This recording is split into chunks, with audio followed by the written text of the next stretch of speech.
नमस्कार दोस्तों, स्वागत है आपका हमारे YouTube चैनल पर। अभी हम 2024 में जो क्वेश्चन हुआ था, पेपर हुआ था यूपीपी का, उसके कुछ क्वेश्चन जीके जीएस के लेकर उपस्थित है आपके बीच। आने वाली जो होमगार्ड की परीक्षा है, यूपीएसआई की परीक्षा है और उत्तर प्रदेश पुलिस कांस्टेबल की जो परीक्षाएं होने वाली हैं, उसके लिए बहुत ही उपयोगी सिद्ध होने वाला है ये। तो आप देखिएगा इसको एक बार, इससे आपको आइडिया लग जाएगा कि कैसे क्वेश्चंस एग्जाम में पूछ रहा है। तो आइए दोस्तों शुरू करते हैं। पहला प्रश्न है, सूर्य का प्रकाश पृथ्वी पर लगभग कितने समय में पहुंचता है? तो बहुत इजी क्वेश्चन था ये, 8 मिनट 20 सेकेंड में पहुंचता है। सी वाला सही हो जाएगा, 8 मिनट 20 सेकेंड में। अगला प्रश्न है, भारतीय संविधान सरकार की संसदीय प्रणाली का प्रावधान करता है। यह प्रणाली किस देश के नमूने पर आधारित है? ये United kingdom, UK. Option number A सही हो जाएगा, ए वाला, 115 का ए हो जाएगा। अगला प्रश्न है, एमपीसी का पूर्ण रूप। एमपीसी का पूर्ण रूप क्या है? तो मॉनेटरी पॉलिसी कमेटी, डी वाला सही हो जाएगा, 116 का डी सही हो जाएगा। अगला है, विनय पिटक पुस्तक किससे संबंधित है? तो विनय पिटक जो पुस्तक है बौद्ध संघ के नियम से संबंधित है। सी वाला सही हो जाएगा, रूल्स ऑफ द बुद्धिस्ट संघ। अगला है, जीडीपी डेटा की गणना और जारी करने के लिए कौन सा भारतीय संगठन जिम्मेदार है? तो ये राष्ट्रीय सांख्यिकी कार्यालय जो है, एनएसओ, यही जिम्मेदार है। अगला प्रश्न है 119वां, कौन सा रूसी लेखक मनोवैज्ञानिक उपन्यास क्राइम एंड पनिशमेंट लिखने के लिए प्रसिद्ध है? तो ये है फ्योडोर दोस्तोवस्की, सी वाला सही हो जाएगा। अगला है, लाओस की राजधानी क्या है? तो लाओस की राजधानी वियनतियाने है, डी वाला सही हो जाएगा। अगला प्रश्न है, कौन सा संगठन राष्ट्रों में सुचारू और पूर्वानुमानित व्यापार के लिए जिम्मेदार है? तो ये WTO है, वर्ल्ड ट्रेड ऑर्गेनाइजेशन, ए वाला सही हो जाएगा। 122वां प्रश्न है, जीके जीएस के प्रश्न है, भारत में मोबाइल फोन पर जीएसटी दर क्या है? तो ये 18% है, सी वाला सही हो जाएगा। अगला है, जीएसटी परिषद में कितने सदस्य हैं? तो जीएसटी परिषद में 33 सदस्य हैं, बी वाला सही हो जाएगा। अगला है, अनुसंधान का पहला चरण क्या है? तो अनुसंधान का पहला चरण है आइडेंटिफाइंग ए प्रॉब्लम, सी वाला सही हो जाएगा। अगला है, 18 वर्ष से कम आयु के व्यक्ति के सभी मानवाधिकार क्या कहलाते हैं? तो ये बाल अधिकार कहलाते हैं, चाइल्ड राइट्स कहलाते हैं, ये वाला सही हो जाएगा। सूक्ष्म सिंचाई कब शुरू की गई थी? तो जो सूक्ष्म सिंचाई है ये जनवरी 2004 में शुरू की गई थी, बी वाला सही हो जाएगा। अगला है, सोशल मीडिया पर TBT का क्या अर्थ है? तो TBT का अर्थ है थ्रो बैक थर्सडे, सी वाला सही हो जाएगा, सी वाला। अगला है, CRISPR-Cas9 प्रौद्योगिकी का उपयोग किसके लिए किया जाता है? तो जीन का संपादन के लिए, एडिटिंग जीन्स के लिए किया जाता है, ए वाला सही हो जाएगा। अगला है, राष्ट्रीय समुद्री दिवस 2024 का विषय यानी थीम क्या था? तो ये था भविष्य को नेविगेट करना, सुरक्षा पहले, navigating the future safety first, A वाला सही हो जाएगा। अगला है, पूर्व विचारण सम्मेलन का मुख्य लक्ष्य क्या है? तो ये बी वाला सही हो जाएगा, परीक्षण विचारण की तैयारी और निपटान विकल्पों पर चर्चा करने के लिए। अगला है, खाली जगह दिया है, सोशल मीडिया जैसे इलेक्ट्रॉनिक साधनों या तरीकों के उपयोग के माध्यम से डराने, धमकाने, उत्पीड़न करने, बदनाम करने या किसी अन्य प्रकार के मानसिक पतन का कार्य क्या कहलाता है? तो इसको कहते हैं साइबर बुलिंग। साइबर बुलिंग इसको कहते हैं साइबर बुलिंग, यानी साइबर धमकी। डी वाला सही हो जाएगा। अगला, भविष्य की वैश्विक अर्थव्यवस्थाओं को आकार देने में आर्टिफिशियल इंटेलिजेंस AI की क्या भूमिका है? तो ये बी वाला सही हो जाएगा। यह नवाचार, उत्पादकता और आर्थिक विकास को प्रेरित करता है। बी वाला सही हो जाएगा। अगला है, भारत में महात्मा गांधी के नेतृत्व में सत्याग्रह का पहला सफल उदाहरण कौन सा था? तो चंपारण सत्याग्रह था। डी वाला सही हो जाएगा। डी वाला चंपारण सत्याग्रह। कमेंट सेक्शन में बताइएगा चंपारण सत्याग्रह कब हुआ था, कमेंट सेक्शन में बताइएगा। भारत छोड़ो आंदोलन किसके जवाब में शुरू किया गया था? तो ये क्रिप्स मिशन के जवाब में, ए वाला। अगला है, UDHR मानव अधिकारों की सार्वभौम घोषणा का कौन सा अनुच्छेद उत्पीड़न के से शरण लेने के अधिकार की गारंटी देता है? तो ये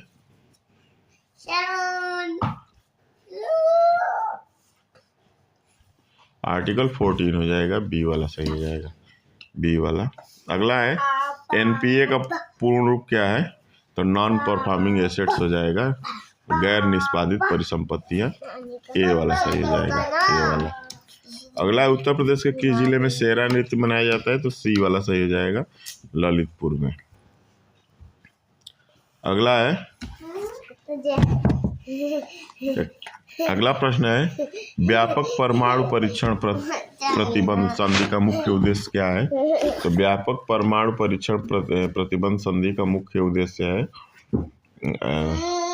नागरिक और सैन्य दोनों उद्देश्यों के लिए सभी परमाणु विस्फोटों पर प्रतिबंध करना। 61 का डी सही हो जाएगा। अगला है, अर्जुन पुरस्कार किस क्षेत्र में उपलब्धियों के लिए प्रदान किया जाता है? तो खेल में। ये वाला स्पोर्ट्स में। अगला है, इंडिया विंस फ्रीडम किसकी आत्मकथा है? तो अबुल कलाम आजाद की आत्मकथा है। डी वाला सही हो जाएगा। अगला है, 2016 के विमुद्रीकरण के बाद RBI को कितने प्रतिशत 500 और 1000 रुपए के नोट प्राप्त हुए? तो 98.96%। ये वाला सही हो जाएगा। अगला है, 1993 में मानव अधिकारों पर विश्व सम्मेलन ने किसको अपनाया? तो वियना घोषणा को अपनाया। सी वाला सही हो जाएगा, वियना डिक्लेरेशन।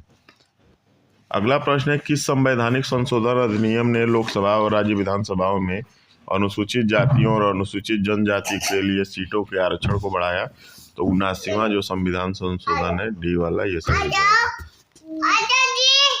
अगला है, लोकटक झील भारत के किस राज्य में स्थित है? तो मणिपुर में है। बी वाला सही हो जाएगा। बी वाला। अगला है,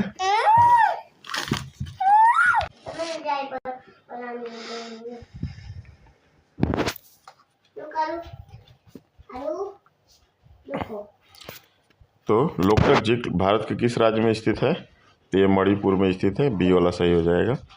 अगला है, प्रस्तावना उद्देशिका में राष्ट्र की एकता और अखंडता शब्दों का उद्देश्य किस मौलिक सिद्धांत को बढ़ावा देता है? तो ये बंधुता को बढ़ावा देता है। सी वाला सही हो जाएगा, फ्रेटर्निटी कहते हैं इंग्लिश में उसको। अगला है, कौन सा एक सॉफ्टवेयर प्रोग्राम है जो इंटरनेट के माध्यम से आने वाली सभी डाटा को फिल्टर करता है? तो ये फायरवॉल होता है। फायरवॉल। डी वाला सही हो जाएगा। डी वाला। अगला है, दर्शकों के साथ संवाद करने के लिए सोशल मीडिया प्लेटफॉर्म के रणनीतिक उपयोग के लिए शब्द कौन सा यूज किया जाता है? तो सामाजिक माध्यम विपणन कहते हैं इसको, सोशल मीडिया मार्केटिंग कहते हैं इसको। ए वाला सही हो जाएगा। ए वाला। अगला है, भूटान की राजधानी क्या है? थिम्पू है। आसान है ये। अगला है, भारत में सबसे लंबा नदी का पुल कौन सा है? तो भूपेन हजारिका सेतु है ये। डी वाला सही हो जाएगा। बताइएगा भूपेन हजारिका सेतु किस नदी पर बना है और ये कब शुरू किया गया था?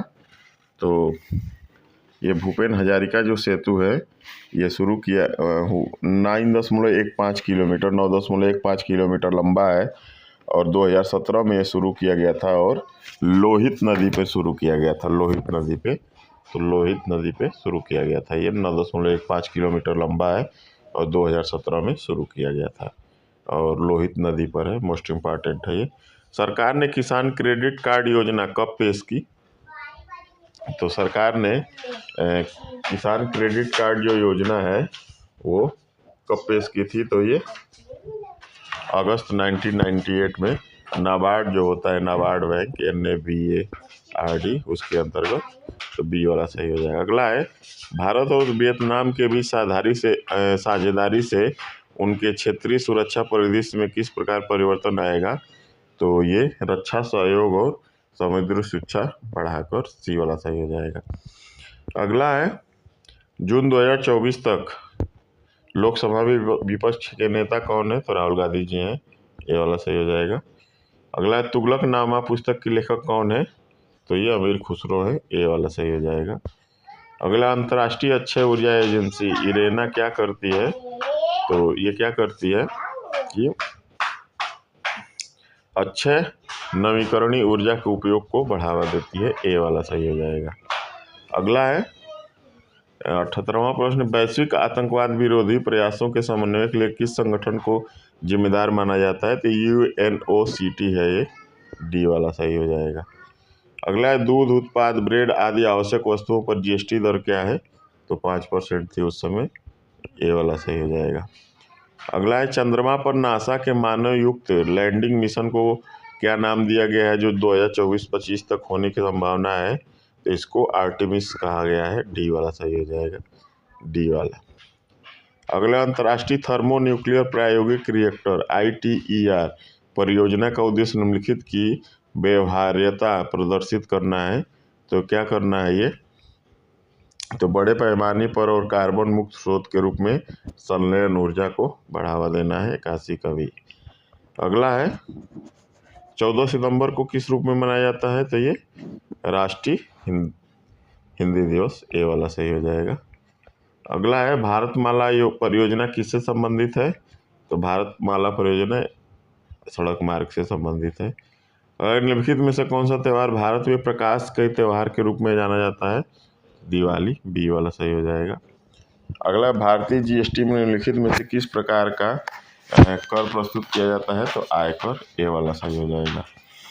अगला, निम्नलिखित में से किसने पहली बार बुनियादी शिक्षा का विचार प्रतिपादित किया? तो ये महात्मा गांधी जी थे, ए वाला सही हो जाएगा। अगला है, भारत में 2020-21 में कौन सा राज्य मसालों का प्रमुख उत्पादक राज्य था? ये मध्य प्रदेश है, ए वाला सही हो जाएगा। अगला है, प्रथम life time disturbing the peace award शांति भंग का आजीवन पुरस्कार का प्राप्तकर्ता कौन है? सलमान रुश्दी है, ए वाला सही हो जाएगा। सबसे कम लिंगानुपात वाला भारतीय राज्य कौन सा है? तो ये हरियाणा है, आपको पता होना चाहिए, ए वाला। जनसंख्या घनत्व का फार्मूला क्या होता है? तो जनसंख्या घनत्व का जो फार्मूला होता है ये N/S, यानी कि संख्या बटे स्पेस, यानी कि जनसंख्या बटा टोटल एरिया, सी वाला सही हो जाएगा, सी वाला। अगला है, बायोमेट्रिक प्रौद्योगिकी का एकीकरण भारत के आंतरिक सुरक्षा ढांचे को कैसे बढ़ाता है? तो ये बढ़ाता है समग्र निगरानी को बढ़ाते हुए वास्तविक समय तथा स्थान ट्रैकिंग प्रदान करके, ए वाला सही हो जाएगा। अगला है, 1928 में बारदोली सत्याग्रह का नेतृत्व किसने किया था? तो ये सरदार वल्लभ भाई पटेल ने किया था, बी वाला सही हो जाएगा, सरदार वल्लभ भाई पटेल। अगला है, 2021 में इंस्टाग्राम को इंटरनेट पर दुनिया भर में सबसे अधिक इस्तेमाल किए जाने वाले सोशल मीडिया प्लेटफॉर्म में कौन सा स्थान मिला था? तो ये चौथा स्थान था, डी वाला सही हो जाएगा। अगला है, चीन ने तिब्बत पर कब आक्रमण किया? तो 1950 ईस्वी में, बी वाला सही हो जाएगा। आज का लास्ट प्रश्न है, निम्नलिखित में से किस जीव को जल प्रदूषण का जैव संकेतक माना जाता है? तो ये मेढक को माना जाता है, सी वाला सही हो जाएगा, मेढक। तो इस तरह से हमारे 2 साल के लगभग जितने GK GS के प्रश्न थे आए हुए थे वो हमने डिस्कस किए हैं। आप देख सकते हैं इसमें किस स्पेसिफिक एरिया से क्वेश्चन पूछा है, आपके लिए बहुत ही उपयोगी होगा ये। और हम आगे ही ऐसे ही प्रश्न लेकर आते रहेंगे जिससे कम समय में आपकी तैयारी बहुत ही अच्छी हो सके। तो हमारे चैनल पे बने रहिएगा। और एक नम्र निवेदन है, यदि चैनल पे आप नए हो तो चैनल को प्लीज़ सब्सक्राइब करें, अपने दोस्तों के बीच में, अपने घर के बच्चों के बीच में इसको शेयर करें। यदि थोड़ा सा भी उनके लिए यूजफुल होगा तो हमारा मेहनत जो है वो सार्थक होगा उनके लिए। तो आप बने रहिए, आपका दिन शुभ हो, आप ऐसे ही पढ़ते रहें, आगे बढ़ते रहें। जय हिंद, जय भारत।